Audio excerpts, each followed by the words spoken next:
So I just fly gliders because I always say this. Birds cannot exchange wings, but we humans can do, and that Do we actually start sacrificing it after a certain class or a certain limit in some wings? this is the best question ever. It's because the balance between if both harnessed are streamlined, the difference is negligible. It's really negligible. Over maybe 5 kilometers or 10 kilometers, I don't see it. All the good brands are really good. All the small brands deliver really nice gliders. I will just tell you this. Success is not about the glider cannot inherit everything. Today, When you go out and publish your views, has it happened that some manufacturers are not happy and they push back on your views, or do you manage to please everyone in this seemingly impossible world? no. Thank you very much for having me on your show. It was a pleasure. One final word for every pilot.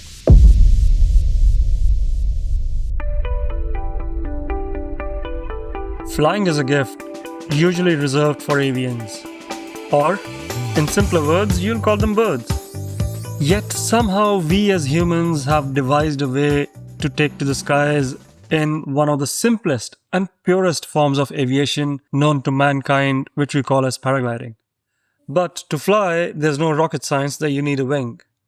And while the birds are born with theirs, we as humans either have to buy them or borrow them, or if we are lucky enough, we end up getting sponsored with one.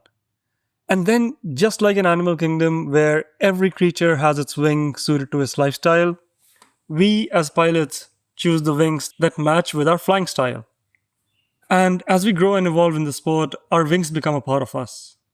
They carry us through unforgettable moments, turning flights into stories and pilots into storytellers. But no matter how attached we may get to a wing, an average pilot usually will end up going through, let's say, 4 or 5 wings, or maybe even 10, depending upon their flying style throughout their lifetime. And while a lot of us love to experiment out there, but there's no denying the fact that quite a few of us also like sticking to one brand, where the brand loyalty takes the root.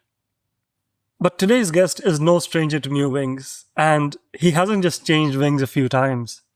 In fact, he has turned this art form into a superpower and has ended up flying more wings than probably any other test pilot out there will ever do so. And I'm talking about none other than Ziad Bassil, the most trustworthy reviewer in paragliding industry. So, with that being said, without further ado, ladies and gentlemen, boys and girls, and everyone along with them, welcome back to your weekly dose of awesomeness here at Paragliding Atlas. My apologies, it took way longer than expected to get this going again. But as I told you guys in the last episode, life has been an absolute blessing while chasing adventures in one of the most exotic and beautiful locations that our planet Earth has to offer when it comes to practicing the art of flight. And that was the cradle of humanity, where it all began millions of years ago in the continent of Africa. Which of course came with very limited internet and connectivity to the outside world. And a whole lot of that awesomeness is already visible on my Instagram page, the link to which you can check out in the show notes below. And also a bigger long-form content video is coming out on YouTube channel very soon, the link to which is also mentioned in every single show notes of the episodes that we publish out here. So stay tuned for that. But meanwhile, here's another episode of Paragliding Atlas, featuring a guest that adds more value to our flying than any user manual of a paraglider published by any other brand has done so far. So tune in, and I hope you like it. Ziad Bassil, what an absolute honor to have you on the show, sir. Welcome to Paragliding Atlas. Thank you, Anand. The pleasure is mine. Ziad, I see that you are from a very exotic country of Lebanon. Can you please tell us a little bit about how flying goes on in that side of the world, and what are the possibilities that your country offers for exploring the world from above? Well, Lebanon is a small country in the Middle East. Due to the political situation, we have restricted areas, but we are able to fly around 50 kilometers by 50 kilometers. The good thing is that it's flyable practically every day. We have good flying weather and can fly around 300 hours a year. We have beautiful sites with high mountains, very close to the sea level. Also, it's a really nice place to fly. Fair enough, Zaid. And I believe you are one of the senior most pilots there because just before we pressed recording, we were talking about you being in the game for almost 3 decades. So you have seen the certifications evolve and technologies come in, and consumers have their own preferences evolve over the period of time. Just take us back in time. How did Dust of Universe of today become as we know it? And what is the essence behind the word Dust of Universe, and why do you do that you do in such an amazing manner? At first, the name Dust of Universe, back at the time, I was trying to write some kind of book about life. But then I thought it would just be words on a piece of paper. So I decided to live those words rather than to write them. Dust of Universe was intended to be the name of that book. Was it about paragliding as well? Of course, if you see us in the air, we are like dust in the universe. It has some resemblance. Makes sense. But take us back to the early days of your own paragliding, Zayed, because back in the day it was a very different sport. So, how did your first wing look and how did you choose it? Today, a lot of pilots, including me, go to your website where we have such a trustworthy system of reviews that is being offered for us by all the hard work you put in. But I believe 3 decades ago, there was not so much information available. So, what was your own first wing and how did you make the decision while picking it up? Yeah, I understand. Of course, in the very early 90s, a French group came to my country and flew to a nearby mountain. At that time, I saw those colors, and my passion for flying was already there because I was a young boy dreaming of flying. But I knew nothing of that sport, just saw something flying in the air. No information, nothing, no internet, only just like books, and books about paragliding wasn't available here. So a French guy stayed in Lebanon for 2 months, and I learned from him. My first on a UP glider was the first school glider. I was a bit overweight on that glider. I just remember we walked on the mountain and how he managed to teach me everything. And it began like this. I didn't choose the glider. I was a pilot. I was a student without any knowledge at all. I had maybe 2 videos for Flamingo Dunes, and that's it. Later on, 2 months later, I just purchased 2 books. French guy, Gérald Delorme, and I still have them. Beautiful books written with cartoons, but really nice. I read them all. Since the French guy left, I was alone to experience everything. But I worked a lot on myself. I kited the glider every day for hours to understand how it flies, when it stalls, how it turns, everything he told me. I remember everything about the thermals. It was a self teaching process for over 2, 3 years. And and of course, I didn't flew immediately at 12 o'clock or at 1 o'clock. I flew in the morning at first and late at night, at late afternoon. And little by little, I begin to understand better with those books.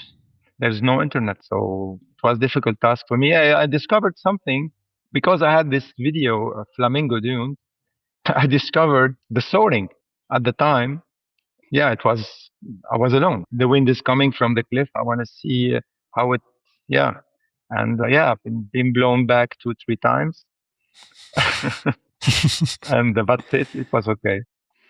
What's Flamingo Dunes, if you can tell us, tell our listeners all about it, and what is the video that you're talking about? Yeah, it's a VHS video from French guys, Charles Gallon, the late Charles Gallon, and some of his friends soaring in the sand dunes, soaring their gliders. It was maybe UP gliders. It was a movie back in the early 90s. Really beautiful. That's inspired me a lot because soaring is a dance. If you love to dance, it's like this. So when you soar and you have a good wing that flies fast, you're dancing. And this is the beauty of it. This is what got me more passionate about it. Got it, man. Fair enough. Thank you for sharing it so transparently. Well, Zayed, first question that comes to my mind is why get into testing? the gliders? What's the purpose behind it? Why do you switch from your own flying to testing the equipment for everybody in the industry? Ah. Okay. So I test fly gliders because I always say this.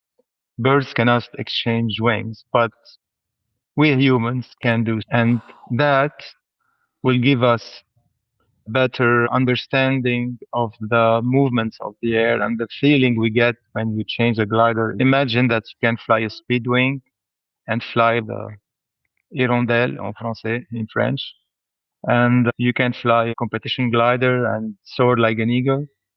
In between them both, all the feeling you can get from exchanging gliders. For a newcomer in the sport, it's difficult to understand probably what I'm talking about. When I write something in my test, they will tell me, we don't understand. Yes, of course. And I respect you because you have to learn to fly and to understand what's the feeling behind every glider and the different characteristics. And that's why I like to exchange gliders. And this is a passion for me. The main goal is that to exchange gliders. That's for me is a unique feel. And that's keep me going. If I don't if I don't fly gliders and exchange gliders in a very small country in Lebanon, flying every day for almost 30 years in the same spots, probably I should find something else. Of course, I do lots of other sports, but for the paragliding, if I'm flying the wing, imagine what the possibilities are to feel every movement in the when you change the glider. Especially now for the two liners, three liners, immense feeling. I love it the way you explained that birds cannot exchange wings, but we as humans who are not even supposed to fly by nature can do that. That's fascinating, man. Never heard that perspective before. Yeah, of course, we are not supposed to fly. That's human nature. We always have to explore our possibilities. I, I quickly want to touch upon the topic of the factors that you look for reviewing a wing when you pick up one. Tell us a little bit, what do you look for when you eventually start testing them?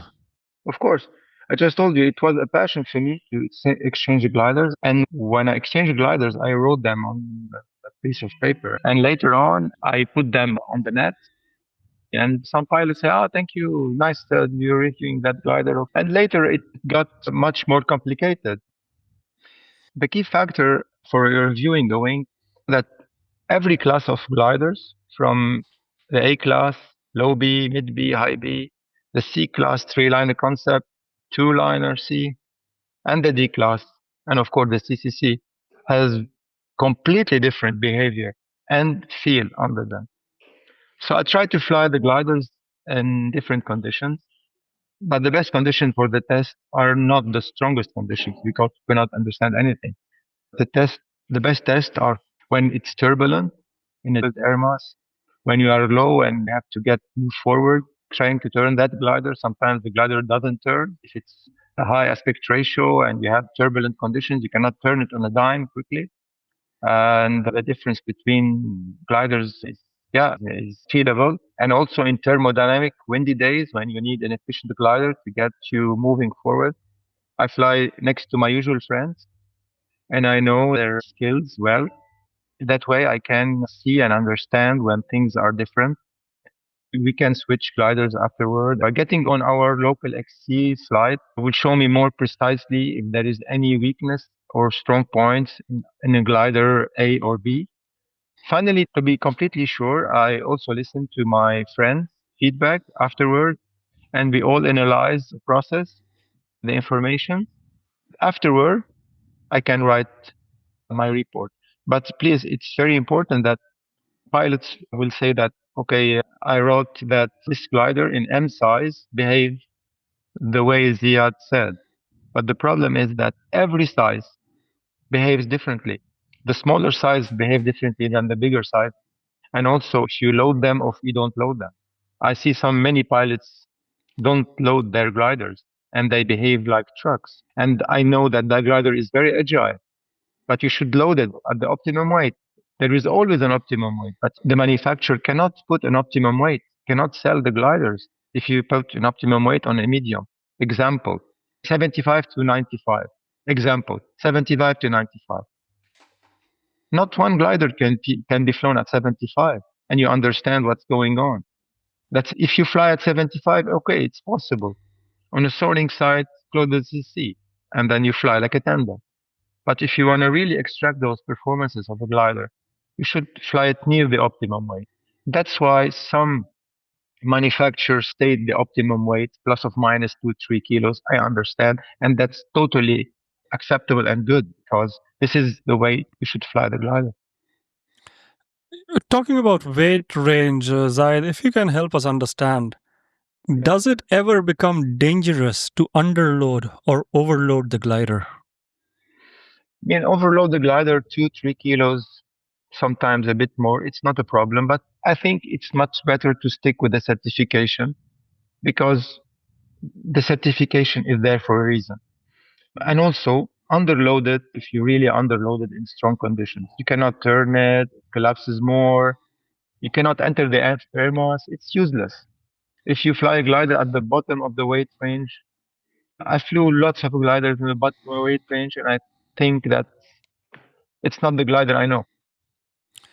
Just out of curiosity, our wings are load tested to 600, 700 kilograms, if I'm not wrong.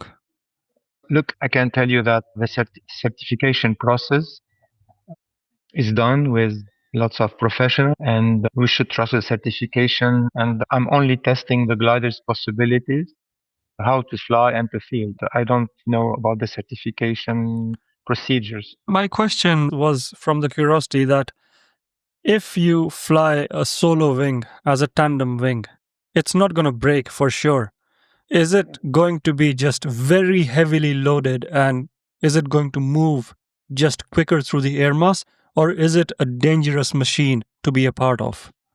I think it will be very fast. And I think it could possibly, if you want to land on the landing field and you got sink also, that would be dangerous, of course. Coming back to the topic, have you ever experienced any surprises with respect to the data that is being published to the real world conditions of the glider that you have reviewed? Mm, Actually, no glide number could be put on paper. That's impossible because the air is always moving. Even in the morning, it's always moving. If you have a vario and you fly on the vario, you will see that even in the still air, there are always fluctuation. So it's impossible to make a glide. Anyway, even sometimes the speed number, every size also differs a lot from the other ones. Let's say glider X from SL, XL size. So of course the XL size fly much better than the S. So what's the logical of putting one glide number? That's a logical part between one. So also in a moving air mass, we all fly in a moving air mass. We don't fly in still air. So the capabilities of certain glider to move forward and climb, that's the efficiency that is to be measured. That's not possible, but it's noticeable. Today, nearly all the gliders in one category are very close. Mm, But sometimes a certain glider behaves differently in some important flight characteristic, maybe negatively, maybe positively. But I think the real lookout here is for glider that can move through the air mass, not bumps, not stay behind, not yeah. It's not a glide, it's What the efficiency. what I'm wondering is when pilots go out and look for a glider in the market, everybody wants to fly the best glider in their category, right? If it's a E and B, everybody wants the best performing, best with the safety ratings, and same goes for D and triple Cs. So, does a best glider really even exist, or is it just facade that people are having there in their minds and wanting to be a part of? Uh, 1 second. So it's completely understandable that we humans strive to make the most of our limited time on Earth. We seek the best experience and the best equipment. However, true fulfillment lies within ourselves. What may be the best for you might not be the best for your friend. Each pilot must determine what suits their capabilities and goals on their journey. Gliders also vary in performance based on different air masses.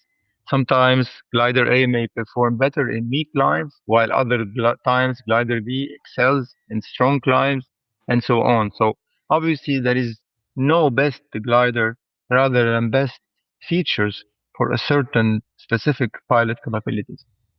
I just quickly want to ask you, have you seen any specific trend while reviewing the two-liner wings? Because two-liner C category is quite a new one, and it was a revolutionary one when it came out.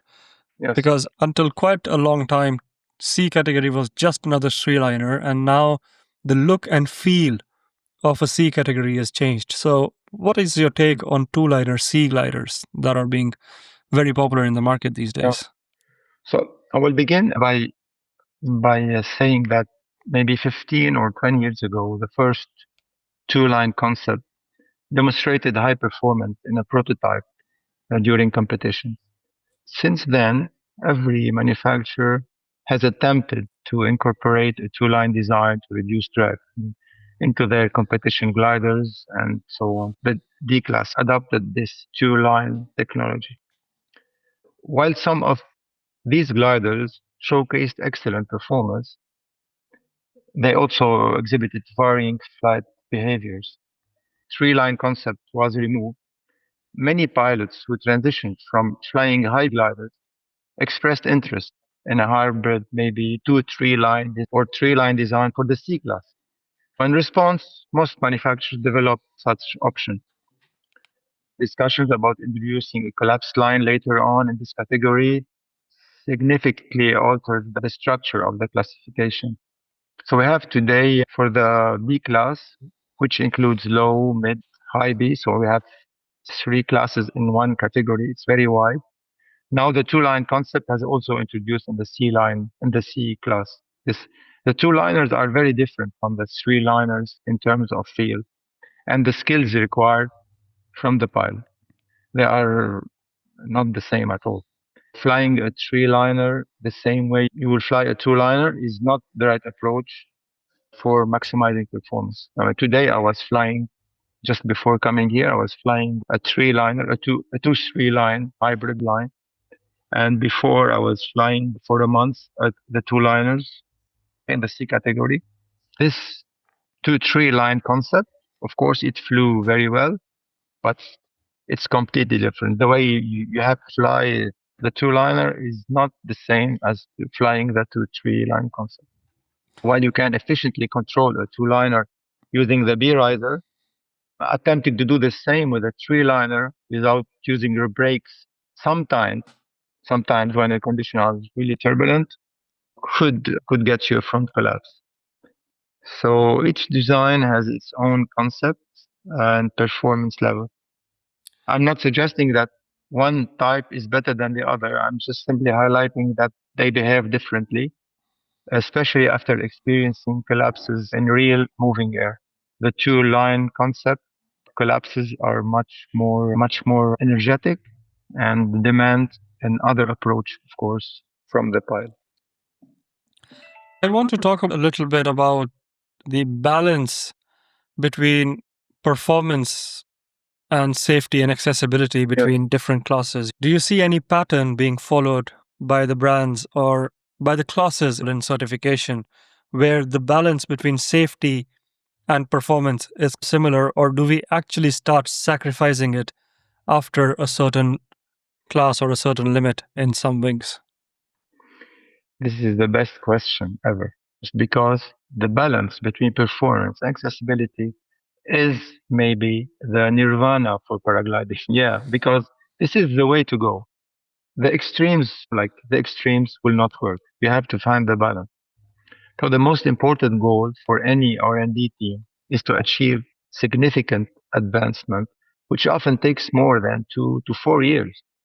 Implementing a 2 year cycle for releasing a new glider seem highly impractical, as we have reached a point where only minor adjustment and incremental improvements can be made to enhance the glider versions currently available. Each glider provides a unique feel, comfort level, and efficiency within its class, catering to a variety of preferences. Every pilot has a different ideal balance. Some prioritize speed over handling, while others value an efficient climb rate over agility and turning capability. Additionally, some pilots prefer a glider with direct brake control, like myself. I like agile gliders. Superior agility, yes, I really favor those gliders. So there is no single best glider for all pilots. Instead, maybe the best features will vary for each individual. Currently, performance across different glider classes is quite similar. If you take Class B, for example, unless we are racing or competing, any glider within a particular class can keep us close to our friends who are flying the same class, the same similar skills. I want to talk about certifications because in 2025, majority of the manufacturers are repeatedly coming out with E and B class gliders. Are there any limitations to certifications that we are seeing which are having the market focus a bit more on one class, or is it just that is where majority of the sales lie? What is your take on that? That's indeed all the money is. The B category is the most category that sells. And also, as I said, we have reached a point where the clothes are practically the same, maybe Porsche and Domenico, and the lines are also using Dyneema and Kevlar, so practically all the same materials. It is a limit to achieve a big step in performance. And unless the certification box is not changed, I don't see high changes in the B category. Let's talk about a little bit about B category because I think this is the most widely stretched category. Are there any differences in performance? And if so, what are the usual ones that you see from your experiences? Actually, in those 2 years, there is not real difference performance between all the B gliders. But the difference comes more from the pilot, of course. That should be said. But of course, there are some gliders, there are some profiles that flies a little bit better, that it is noticeable that that they can slide through the air better, that can get all the lift. And those are tiny and small steps that we see sometimes when flying both big gliders. There are always some small steps for one class. The speed is all the same, all have the same speed. You can find some gliders more agile than others, a bit more handful than others. But as for performance and climb rate, sometimes we find that glider X flies slightly better and can cope with the lifting air mass much better, climb like stairs, I mean. And also that depends also on the size. Okay. If that glider I'm talking about, glider X, from the M size is flying really nice, I don't know if the S size for certification purposes is down trimmed a bit or maybe altered a bit and the flying characteristic will change. That's I only speak for the size I fly and the same load. Fair enough, Ziad. I quickly want to touch upon the topic that what advice would you give to people out there who are looking to select their wings, be it beginners, be it advanced? What is your go to factors that they should be looking for when they want to upgrade or spend their money on a brand new wing? For beginners, it's logical that an A-class glider of today A-class glider flies 10 years ago competition glider, or maybe 15 years ago competition glider. They fly really nice. So for beginners, A-class glider is the best choice. And then they can explore the possibilities and their own experience. And later on, the instructor will recommend which B class would be suitable for each of them. That's the best possible advice I can tell them. I made a small B comparison and the C comparison chart. And that chart for the B category, for example, will show every pilot what you would find in X glider. For example, you have an X glider that I want agility, good agility. You can find from 20 different other gliders next to each other that this one is most agile with that specific load. So I state always the load on that specific glider, and he can look about maybe 20 or 50 or 30 gliders that I tested, and you see that glider is most agile. If he wants the most comfortable, maybe he will find the most comfortable one. So maybe that's it for pilots who already flown maybe more than 100 hours to 100 hours and have experience. They can decide by themselves. Brings me to a question. You have probably flown more wings than any other person in the sport. Do you have any personal favorites? Personal favorites, it depends. I don't fly one glider all the time, but when I fall in love with one glider, it stays with me for a month or two because I have to test fly other gliders. So maybe I keep that glider with me for my cross country, for the field I fly. I like the most agile gliders, the good, to have a good authority on the brakes. And that glider I keep for myself. So a question about personal favorites. I don't have a personal favorite. I have lots of favorites that come by each month or 2 months, and I keep one or two for later. If you tell me now what's the favorite for now, I can tell you. What's favorite for next year, I can tell you. If you ask me what's my favorite for the B class, I can tell you, but you had to be specific. What is the most exciting wing? What is the most fun wing that you've ever flown until today? It has been 370 wings. Lots of fun wings. Sometimes when you fly, maybe, yeah, dynamic wing. I like lots of dynamic wings. Maybe now I'm test flying today. I'm test flying the Skywalk glider. It's called the Sage, and it's a light material. It's a light sister of the Mint. And I love the handling. I couldn't separate myself from that glider. I like the handling of that glider. So that's a glider that I can keep for now to fly until next one comes. Since you mentioned feelings, Zayed, I have seen lighter fabric has a very different feeling than regular fabric.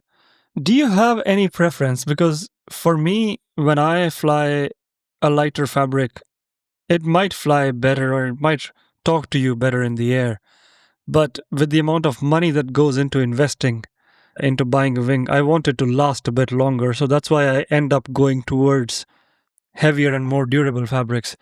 But if money is not a problem and you're just looking for performance, and I'm not saying X helps people, like they fly gliders which are probably built to last 2 weeks or a few months at max. What is your take on lightweight fabrics, lightweight designs versus regular weight designs, and which one feels better? In the last 5 years, light fabric has been enhanced a lot, and there is new technology in getting those light clothes. I remember having Mantra 6 at the time. After 300 or 400 hours, the porosity test had over 270 seconds, and that was a light version. The Mantra 6 Lite, not the normal. The light materials have evolved a lot, and manufacturers are using them because also I think they are matching more the collapsing behavior. I think they are smoother, they are easier to fly. You don't have the inertia, and they are not heavy. When you have a high pitch, they are smoother than regular clothes. And of course, they launch better and pack better. I like them a lot. So I think, yes, I think light fabric, if someone want to keep a, a glider with the light fabric, it depends on how light it is today. It, you don't have hard normal fabric and you don't have a light fabric. You have maybe three kind of light fabric. You have maybe 20 grams and you have 40 grams and you have, I don't know. Yeah. In the middle is okay, but to be on a glider that weighs around 4 kilos today is fair enough. What's your take on lines? Because lines are sheathed, unsheathed, quite a lot of technology in lines, and there's a lot of endless combinations of lines. So, what are your thoughts about lines? Yeah, paragliding lines, we have Kevlar lines and then Dyneema lines.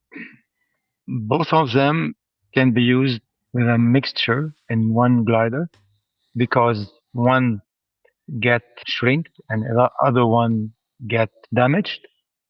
But the lines doesn't change. They are the same. They are all the gliders are using the same lines, the same line, the same specifications.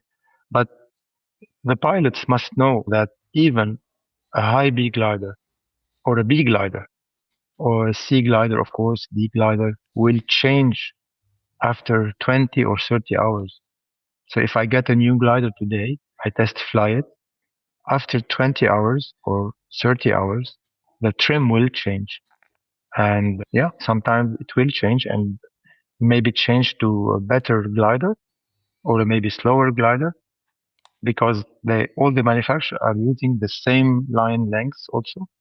They're very similar. If I get 10 gliders now in the B class, you put the lines next to each other, there's no difference other than the colors. I see the reflex profile coming into paragliders as well. I think BGD launched reflex in Diva. Does that help with trimming or less of trimming requirement, or how does reflect impact paragliders? No, but there is no relation. I think, I don't know, no relation between reflex and trimming. Reflex makes a profile less collapsible. Of course, you need specific lines to collapse it. And the trimming is related to the line. It's not reflex. I was thinking maybe paramotor gliders don't require trimming every 30, 40 hours, so that's why my curiosity Yeah, stemmed from that fact. yeah. I think paramotor wings have all sheeted lines, big sheeted lines, and they have trimmers also. So this helps if if you get maybe after 50 or 60 or 100 hours, you can a bit release the trimmers and maybe 50% will solve the problem. But in gliders like the Diva, they use thin lines like the Zeno 2. They Hmm. use thin lines and really small lines, and those lines require trimming after 20 or 30 hours. Can it be dangerous if you don't trim your glider for 100 or 200 hours? If you never trim it, can it become a risky glider to fly? I think it depends on the class. I mean, I have seen low B gliders never been trimmed for 500 hours and still flies well. Maybe a little bit, yeah, slower, but it depends also on the manufacturer, depend on the line, but they will be slower. Sometimes they will maybe would be difficult to launch, difficult to fly, but that's why you should trim them all the time, or maybe 2 times or 3 times per lifetime. Fair enough. Zaid, I see you have started reviewing harnesses as well of lately in your blog spot. Harnesses come in a variety of shapes and sizes, and it also sticks to personal preference. But usually, when you come across harnesses, what are some things that define a harness which make them better than the other ones that people can look out to? Yeah, the problem is that harnesses are a different world. Harnesses are very difficult to describe and to test because each and every one of us has different body configuration. Some has other have longer torso and maybe larger bellies. I don't know, the larger shoulders. So this is very difficult to assess testing for one harness. I personally find that harnesses are very different from they used to be because at the time there were harnesses with cross bracing, and long ago there were harnesses with nothing, no IBS, no cross bracing, low attachment points, very weight shifty, and the evolution of those harnesses came along to make that balance between weight shifting and stability a bit more stable, I think. Yeah, I think I found harnesses today a bit more stable than that used to be. But also, if manufacturers want to sell gliders to lots of pilots, they have to find solution for the majority. And the majority likes glider that is easy, stable. So I have to make a stable harness and I have to make stable gliders. And the harnesses of today are very different from the gliders and the harnesses of yesterday. It's totally different. Like you're flying. in one wheel cycle, and now you're flying with four wheel cycle. I personally prefer a seat board harness because seat board harness can put your pressure on your hips to weight shift precisely into the turn. So that's the best way to do it. But seatless harnesses probably are comfortable, but seatless harnesses are a bit difficult to assess the weight shift on your hips. You won't have a pressure point. You feel lost. So if I get a big collapse on a seatless harness, I find that my torso is just facing down quickly. You don't have a point, or you have to hold on the riser, and that's not good. That's about harnesses. Do you have any thoughts about the fairings? Because some manufacturers come out with no fairing, then some have pretty long ones, and then now we are, of course, seeing the cocoon ones. The fairing is, of course, is nice to have. It looks good. For competitions, like the submarine version of, they offer streamlined drag, less drag harness, and that is when you use it with your competition glider and you're pushing the speed bar over kilometers. Probably you will get a much better glide angle, free of drag a little bit. But when we are flying in the cross country just for pleasure, we're not really competing, we're not pushing the bar, we don't see a big difference between a fairing harness and a harness without fairing. That's my experience of it about it. If you're fairing hands up on a C or a D glider, hands up all the time. If both harnesses are streamlined, the difference is negligible. It's really negligible. Over maybe 5 kilometers or 10 kilometers, I don't see it. If someone gets a little bit of lift, he will get the advantage. Fair enough, Zaid. I think we have touched upon quite a few points now. And before I wrap up, I just want to ask your personal preference because 370 wings, almost 3 decades in the game. And how many hours do you have of airtime? Oh my God, I stopped counting just because it's, I don't know, a lot. Thousands? Thousands of hours. Fair enough. So 370 wings and 3 decades in the game. Over the period of time, have you seen some healthy habits of some brands which make them more successful over the other brands?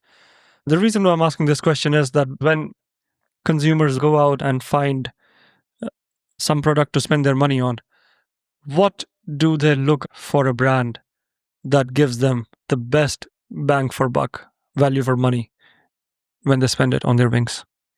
Are you talking about performance only? I'm talking about characteristics of a brand that brings out a certain type of wings which makes them more success, or this brand has these habits in their design and in their characteristic that allows them to make their wings more successful than the other brands who only come out with fewer wings or are less successful in the market. That was Yes, I understand. But let's take an example. It's much better. Lots of manufacturers are successful. All the good brands are really good. All the small brands deliver really nice gliders. I will just tell you this. Success is not about the glider cannot inherit everything. Today, for example, in the C class, we can see the photon from ozone delivering very high performance. And it's winning some competitions alongside with also other two liner Cs. But we can see that this glider is really nice, is really good, really successful. But the handling of that glider is not as direct as it should be. Some pilots would like that glider, and they are absolutely right. It's a very nice glider. But of course, some would not like the handling. But you cannot say it's not successful. It's one of the most successful gliders today. But there are lots of successful manufacturers out there. It depends on the pilots. It always depends on the pilots. There are no unsuccessful gliders. All the gliders are really nice. So the windsurfing in the early days was very popular, but it was difficult to learn. That's similar to paragliding because when the kite surfing came, it really took everything. So every young man go to kite surfing. It's easier. It's you can jump So the windsurfing manufacturer made a very big teaching board. It was wide and very wide because to learn better. And now the if you want to learn windsurf, you can learn in 1 week because it's very stable board, very big, very large, and you cannot fall. So you fall on the board, you cannot fall in the water. It's very large, and that makes the windsurfing go again. So this is the same coming from manufacturer. They're making things stable, more on one box to get people not getting away from that sport. The problem is that I personally think that the politics of the paragliding communities are going to change the B class. If they are going to change the B class, that's a big problem for all of us because we only have the B class to fly to enjoy. The C class is very good, but it's not for everybody. They split it into two boxes. I quickly want to ask one final question before we wrap up. Zila, reviewing wings is quite a task between pleasing people and making sure you write out the reality. So, when you go out and publish your views, has it happened that some manufacturers are not happy and they push back on your views, or do you manage to please everyone in this seemingly impossible world? No, of course I cannot please everyone because I'm just doing that for passion. It's my hobby. Lots of manufacturers sometimes get upset when I write this and write that. And they didn't, yeah, why did you write this? You shouldn't write it. I said, okay, this is my personal view and a personal experience. I'm really sorry. That's what I found.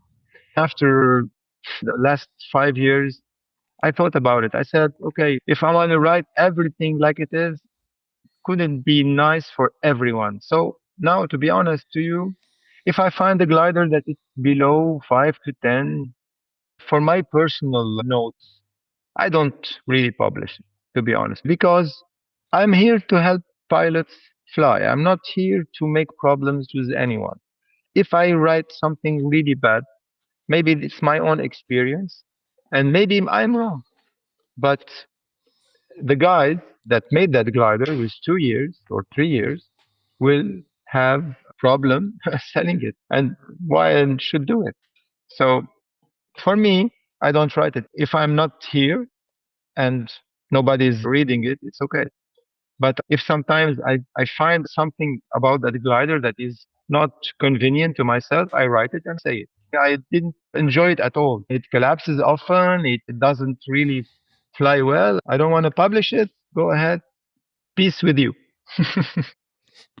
That's a very kind way of putting out, making sure nobody gets hurt when it comes to their bread and butter. But Zaid, how do you manage to review so many wings? Do they get sent to you or do you get them for free? What's the secret behind 370 wings over Yeah, all yeah. these years?